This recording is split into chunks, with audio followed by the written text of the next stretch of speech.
Guys, ang daming tension na nangyayari sa ngayon. Si Francine Diaz, isa din sa mga guest sa isang event, na which is andun din yung Orange and Lemons na band.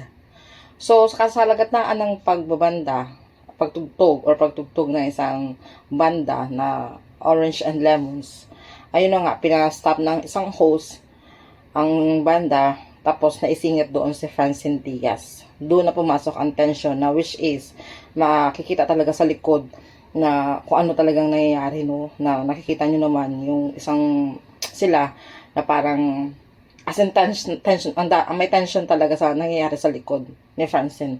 So yun na nga, ang ending doon ay na nag-walk out talaga ang Orange Lemons, no? At habang kumakanta pa nga si Francine Diaz, parang naririnig pa yung tugtog ng gitara. As in, grabe talaga nangyayari sa ngayon, no? Tapos, yun na, pero believe ako kay Francine Diaz. Kasi alam nyo na yung nangyayari ay nagkaroon mo ng tension. Professional talaga siya, no? Kasi nga, dinala niya pa rin sa pagiging professional ang trabaho niya. So, though, para sa kanya yun, bilang isang bata pa naman si Francine, pero masakit din sa part niya yun, no? Kung talagang hindi niya napigilan yung emotions niya. O tingnan nyo, patuloy pa rin siya sa pag-perform kahit ganun ang tension na nangyayari. Kahit na nag-walk out na talaga yung Orange and Lemons band. As in, kitang-kita talaga sa video. So, ganun talaga dapat, no? Even though naintindihan naman natin yung part ng Orange Lemons, pero dapat, dahil may edad, lalo na may mga mas maas ahead sila kay Francine, lalong-lalo na, di ba? Sa mga ganung sitwasyon, sana naging professional din sila. Though, yes, parang hindi talaga maganda sa side nila. Pwede naman magsalita. Pwede naman sabihin doon sa organizer. Kasi hindi naman dapat natin sisihin yung artist, di ba? Dapat yung organizer nun ang dapat nating kausapin.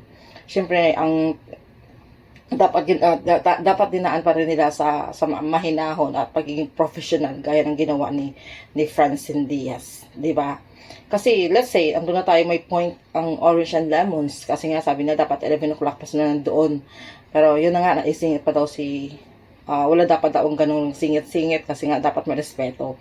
So ang ginawa mo, dahil kumbaga nagkaroon ng walang respeto, parang binalikan niya ng walang respeto din, 'di ba? So dapat isa lesson din yun sa isang band, no? Alam naman natin puyat at pagod din yung sa inyo. Pero syempre, pinasok niya yung ganyang trabaho. Dapat matuto din kayong magkaroon ng professional way na i-handle talaga yung sitwasyon.